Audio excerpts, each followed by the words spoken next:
kita akan coba ulik tentang learning rate decay. Tapi sebelum saya jelasin learning rate decay itu kayak gimana, biar apa namanya paralel dengan proses training, biar nggak lama. Ini saya running ya.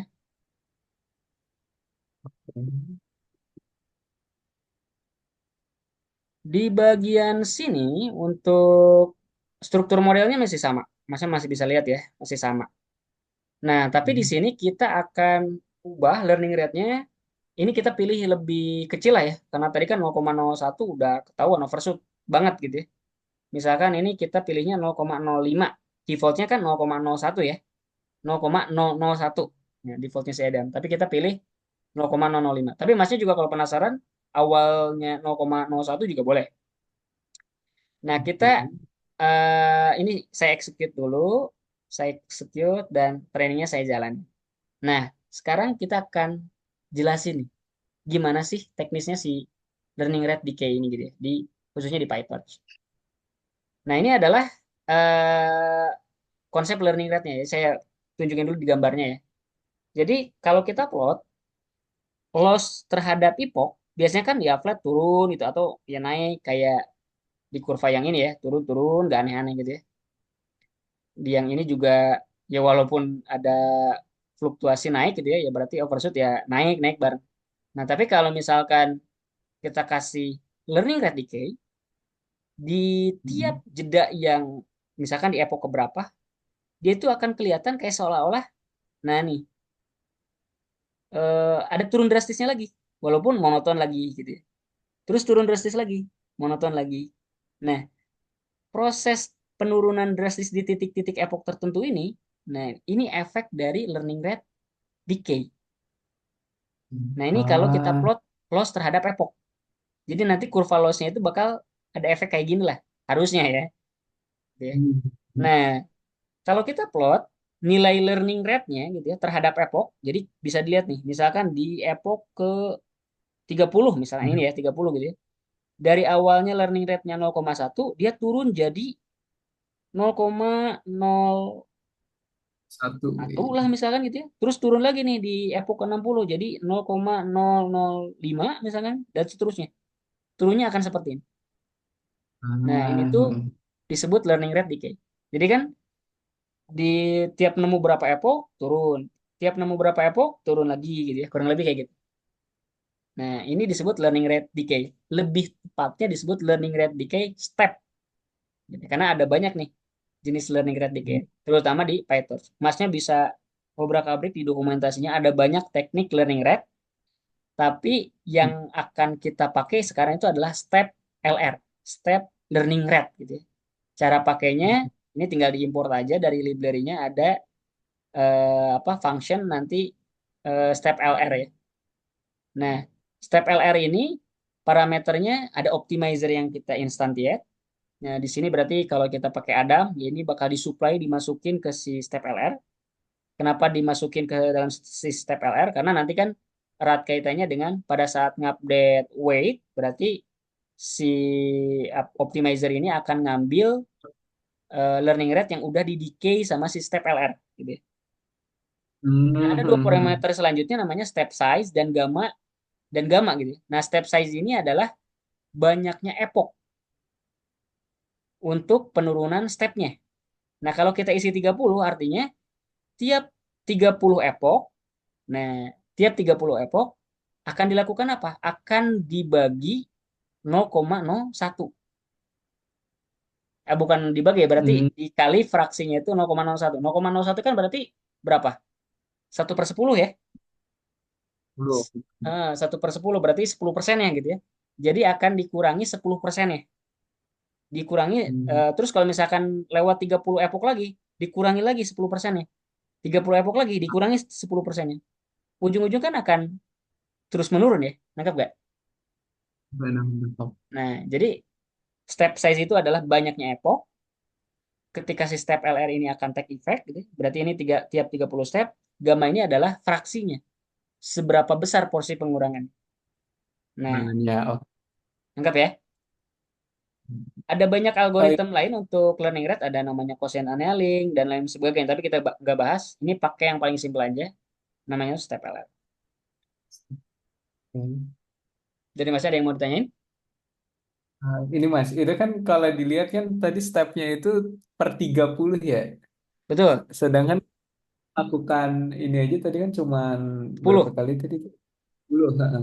Itu ada angka kalau mau pakai apa rate decay ini apakah ada batas minimum per berapa stepnya atau gimana Mas?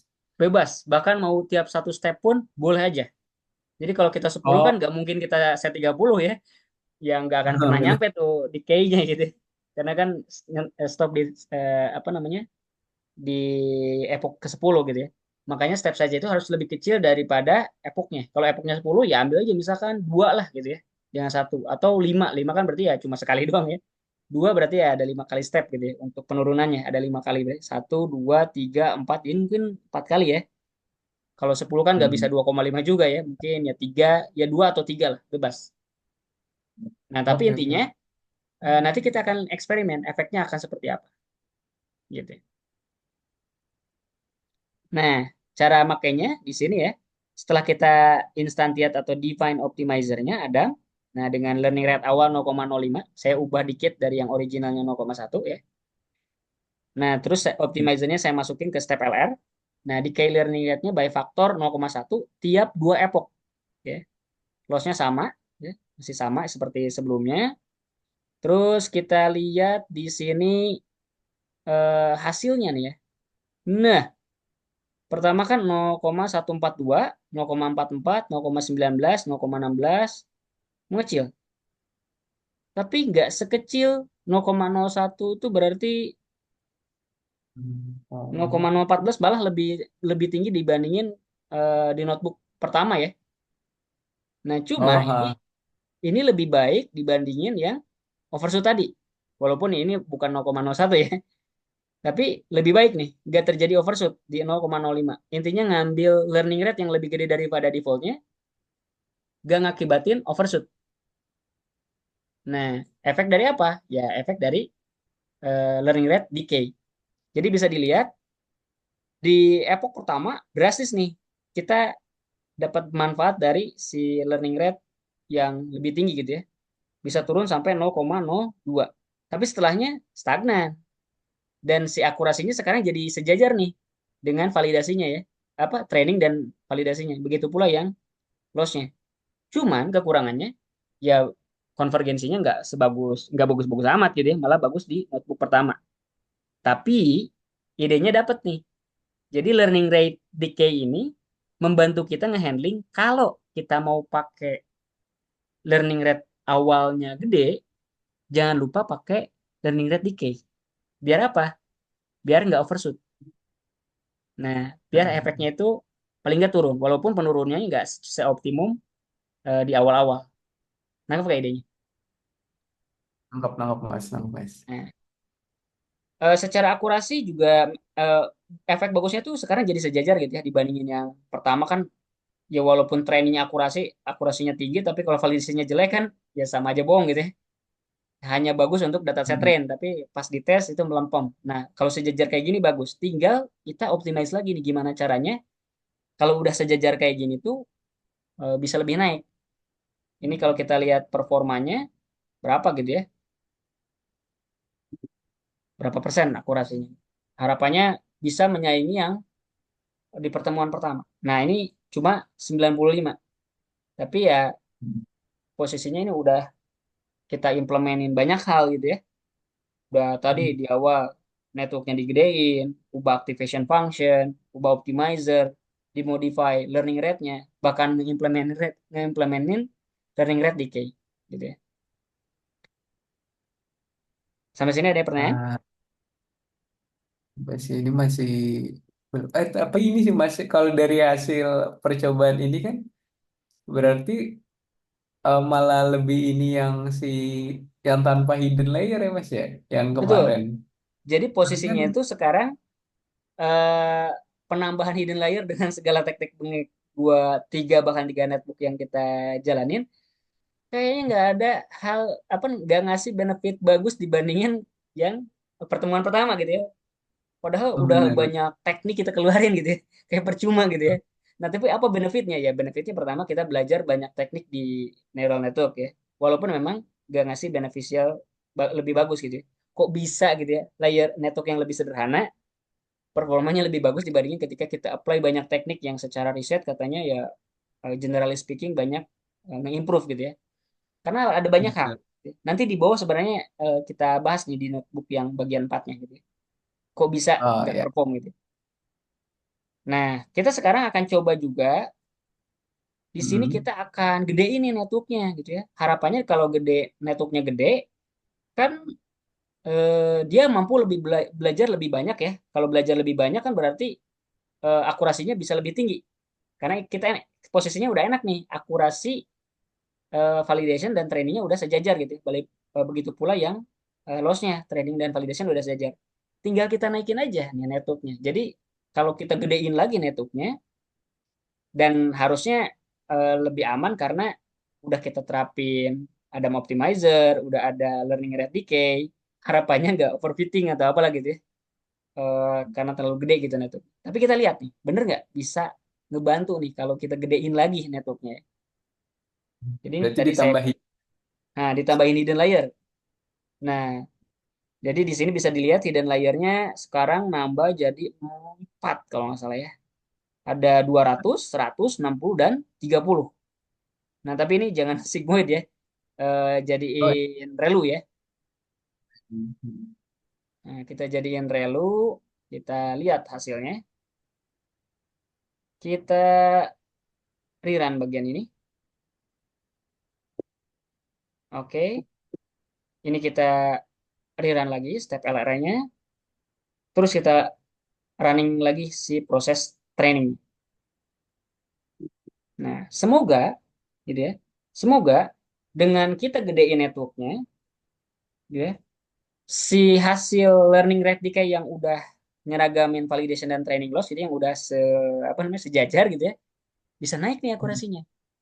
Karena kan networknya lebih banyak, harusnya dia bisa lebih banyak hal digali gitu ya. Semoga aja ada efeknya ke sana.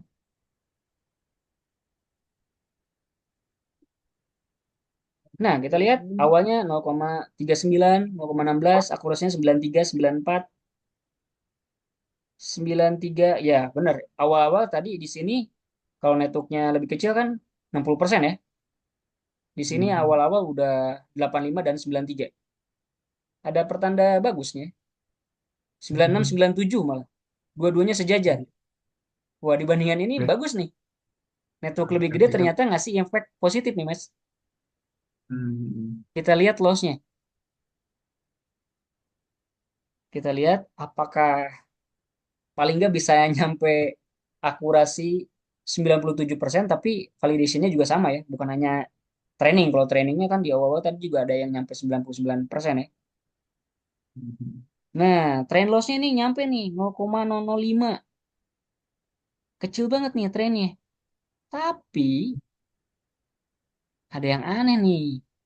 Validation setnya, validation loss-nya stagnan di 10.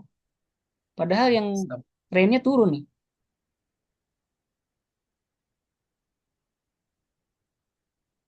Nah, stagnan dia. Oh, ini kenapa tuh? Akurasinya juga sama di 0,96, tapi yang trennya tinggi.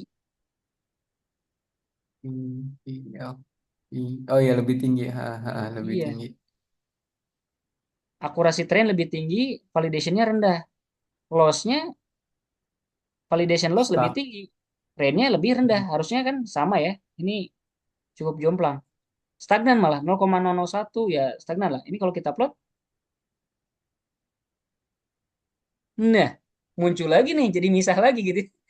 Kita gedein Oh, benar. networknya setelah learning rate decay malah balik lagi kayak posisi sebelum kita apa nih tadi sebelum kita ubah ini ya apa nih learning rate-nya ya. Nah sebelum kita ubah learning rate dengan default parameter Adam kan ke bawah tapi misah kayak gini kan ya. Nah yang akurasinya juga sama tapi benefitnya dibandingin network yang lebih kecil sebelumnya gitu ya walaupun hidden layernya 2 dengan yang hidden layernya 4 ini akurasinya naik cuma nih misah lagi gitu ya jadi jelek lagi walaupun ya misal apa di akurasi 96%. Kalau kita cobain ke apa namanya? Nah, ini 0,96, gak cukup bagus dibandingin yang eksperimen pertama. Ini mengindikasikan Mhm. kalau kalau nih ya, kalau epoknya kita tambahin terus, Mas, di atas 10 misalkan 20, Mhm. 30, bisa-bisa ini yang stagnan ini nih si validation ujung-ujungnya naik. Nah, Oh, oh, itu nanti ya. overfitting. Jadi posisi udah kayak gini tuh udah penanda overfitting. Networknya Udah padahal maksimal. udah gede, udah kita taruh learning rate decay, pakai Adam optimizer juga gitu ya. Di awal-awal apa learningnya bagus nih. Kenceng banget kan, langsung 0,15 dan terus turun. Tapi di epoch kelima malah stagnan gitu ya. Mungkin kalau kita terusin epochnya malah naik nih, overfitting. Jadi overfitting itu ditandai ya. Masnya mungkin juga dapat dari dosennya. Loss-nya Mhm. stagnan atau bahkan naik untuk di validation set, tapi di trainingnya terus turun. Begitu pula sebaliknya untuk yang akurasi. Jadi si akurasi untuk Oh, validation lebih rendah dibandingin yang training. Nah, berarti kan nambahin network lebih gede nggak beneficial nih untuk si networknya. Ada nggak sih teknik lain? Kita pengen nih networknya kita gedein, kita pakai learning rate decay, kita pakai Adam gitu ya. Gimana caranya biar rapat lagi gitu ya dengan akurasi yang tinggi tuh. Paling enggak sejajar iya. dengan yang trainingnya. Nyampe 98% kan bagus tuh kalau si merah ini bisa kita naikin ya. Nah, gimana caranya gitu ya Ah, biar bisa sejajar lagi gitu ya dengan posisi network yang lebih besar. Nah, tekniknya ada tekniknya namanya itu drop out. Nah, Luput. drop out. Mhm. Ini yang akan kita bahas di notebook terakhir. Jadi, ketika kita berhadapan dengan network yang lebih besar bahkan dari yang sebelumnya gitu ya. Benar-benar hidden layer-nya tuh lebih banyak gitu ya, bahkan berkali lipat dibandingin yang tadi cuma dua hidden layer. Nah, Mhm. penambahan epoch yang kita epochnya naikin dari 10 ke 20 gitu ya, itu nggak ngasih efek positif kepada validation loss karena stagnan. Bahkan bounce back gitu ya, naik, bounce back up, naik. Nah, terus juga ini bukan artinya network yang lebih besar itu jelek ya. Berarti kan kita harus menghindari network yang lebih besar gitu. Bukan bukan seperti itu korelasinya. Tapi korelasinya adalah kita nggak bisa apa namanya nambahin epoch lagi. Karena apa? Ketika Udah kita tambahin epoch lagi kan malah stagnan atau ya nggak beneficial lah intinya seperti yang saya bilang di sini ya. Gitu. Jadi mungkin kita harus stop di epoch yang awal-awal aja. Tapi dari sana kita nggak apa namanya nggak bisa naikin lagi akurasinya gitu ya. Jadi contohnya gini, kalau Hmm. misalkan masnya berhenti di epoch ketiga aja ya, masih oke ya. Tapi di sini kan berarti akurasinya cuma 96% gitu ya. Kita pengen tambahin Ah, epochnya lagi, harapannya pengen lebih naik gitu. Gitu kan? Jadi harapannya daripada itu. kita kecilin epochnya gitu ya, dan akurasinya nggak bisa kita achieve better gitu ya, ada nggak teknik lain? Epochnya bisa terus kita gedein, ya 10 gitu ya, tetap kita pakai 10, tapi Hmm. loss-nya bisa tetap turun yang si validation set, sejajar dengan yang training set. Nah, teknik ini gitu ya, disebutnya tuh dropout. Nah, kondisi yang kita hadapi tadi, yang posisi Ah, validation loss-nya itu stagnan, bahkan bounce back up, naik ke atas, itu disebut overfitting. Salah satu teknik untuk mengalahkan gitu atau men-solving men-tackle problem overfitting ini adalah menerapkan teknik yang disebut dengan regularization technique. Salah satu teknik regularization itu dropout. Jadi ada banyak sebenarnya teknik regularization lain. Nanti di pertemuan hmm. selanjutnya akan kita bahas pas di CNN. Tapi di sini kita akan pakai teknik regularization dropout untuk ngebantu kita ngelawan overfitting. Nah, ini kita akan bahas di notebook keempat.